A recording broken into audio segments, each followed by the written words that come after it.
Richard Keller. I was in the Naval Air Force beginning in 1946. My name is Vincent Powell. I was in the United States Army. I enlisted in 1974. My name is Jeffrey Scott. I'm from Denver, Colorado, and I served in the United States Army. Served in the Republic of Vietnam between 1970 and 71. Brian Tatum, U.S. Army, 989 to 1993. My name is Michael Raymer, and I just did 20 years in the United States Army from the year 1999 to 2018. My name is Prince Dyke, served in the United States Navy from June 4th of 2003, and I'm currently still active duty, set to retire here June 30th of 2023. I was in the absolute last draft before they switched over to the lotto. So I was drafted in September of 1969. I enlisted into the United States Navy right out of high school. Well, I enlisted in 1946 because the Army was hot on my tail. Basic training was, that first day was definitely one of the bravest days of my life. You're going, holy crap, why am I here? And I was meeting so many people from all walks of life in a whole nother portion of the country. I met people who had never met black people before. I remember the very first day of boot camp, getting in, of course, meeting all kinds of guys from all around the country. That was one thing. All different diversities of race, nationalities, and religions and such. And it was really something else. My job assignment in Vietnam was I was a generator operator for most of my tour there. So this was out on what was called a mortar base. It was actually on mortar base Barbara. And this is very close to the Cambodian border. My job was basically to keep those generators running 24 hours a day. And while they were running, I sat on top of my bunker with an M16 and watched the wood line for snipers and stuff. I was in Operation Desert Shield, Desert Storm, combat infantry. My unit went over there shortly after we came from Panama. I was in that Just Cause at the end of it.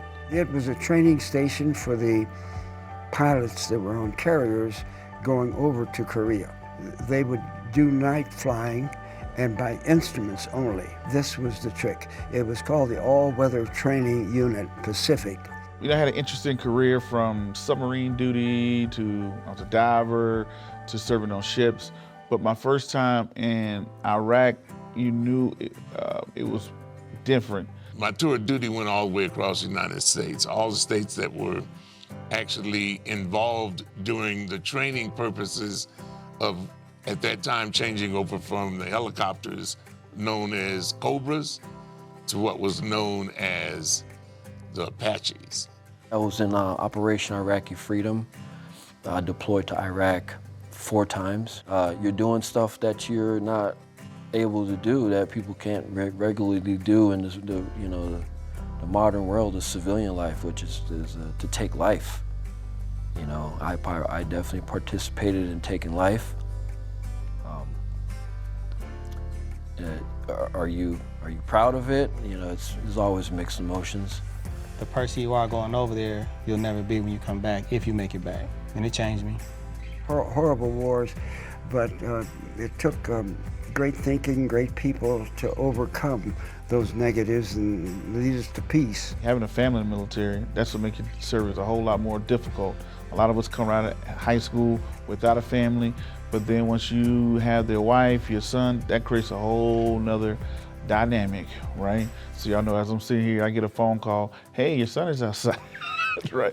Oh, your son did this in school, right? That's why you got have to have a strong support system. So shout out to my wife for being great and holding down. Nowhere in the world I could have made it this far. But if you see a vet, speak to them. Sometimes they got some awesome stories.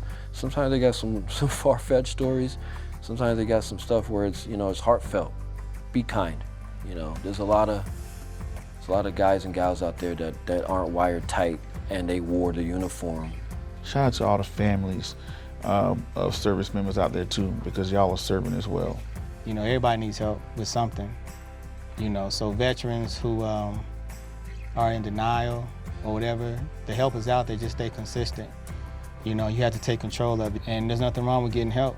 I always knew that war was not a good thing, but you have to protect yourself.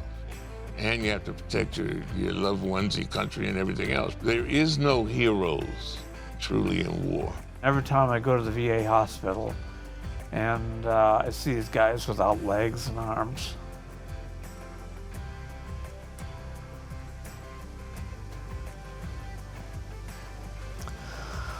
I'm lucky. I'm real lucky. But as we come up on Veterans Day,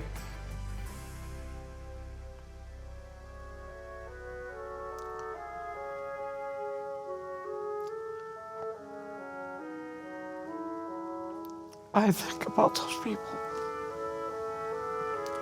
the loss.